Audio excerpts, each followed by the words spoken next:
2017 का विधानसभा चुनाव जब हुआ, सपा की सरकार थी, अखिलेश यादव जी यहाँ मुख्यमंत्री थे। मेरे भारतीय जनता पार्टी के कार्यकर्ताओं की ताकत तुम्हें पता नहीं है। वह जब निकल पड़ता है तो जनता का आशीर्वाद हाथ जोड़ करके लेके आता है, पैर छू करके लेके आता है, बड़े बुजुर्गों का, माताओं बहनों का स्नेह लेकर के आता है।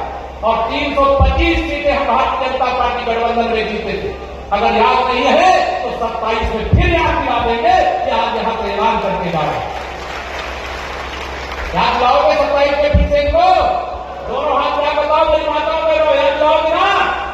और एक काम और बताऊं, मोदी जी ने तो आजादी के बाद बाबा साहब डॉक्टर भीमराव अम्बेडकर जी ने संविधान में कहा था महिलाओं को भी 50% आबादी है, उनको भी सभी क्षेत्रों में हिस्सेदारी मिलना चाहिए।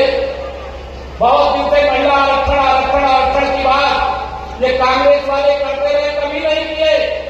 लेकिन माननीय नरेंद्र मोदी जी ने नारी शक्ति वंदन अधिनियम 2023 नए संसद भवन में जो पहला कानून बना है वो महिलाओं को अब लोकसभा और विधानसभा में अगर 100 सांसद चुने जाने हैं तो उसमें 33 महिलाएं चुन करके जाएंगी, देश भी चलाएंगी, प्रदेश भी चलाएंगी। या मोदी जी ने गारंटी दिया था वह सपना साकार हुआ। मोदी जी के नेतृत्व में आप यहां भी ध्यान रखना, मोदी जी ने एक देश एक टैक्स का काम किया। मोदी जी एक देश एक चुनाव, एक साथ चुनाव चाहते हैं। आप लोग तैयार हो? एक साथ चुनाव होना चाहिए कि नहीं होना चाहिए? एक साथ चुनाव कराने, इस दिशा में भी हम लोग आगे बढ़ रहे हैं कि जैसे ग्राम प्रधान का चुनाव तो सीधे जनता करती है, नगर पंचायत, नगर पालिका और नगर निगम में चुनाव सीधा जनता करती है, विधायक और सांसद सीधे जनता चुनती है। लेकिन ब्लॉक प्रमुख और जिला पंचायत के अध्यक्ष को सीधा जनता नहीं चुन पाती।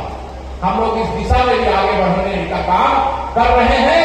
जहां कहीं पर भी भ्रष्टाचार है उसका खात्मा किए बगैर चैन से नहीं बैठेंगे, यह मोदी की गारंटी है।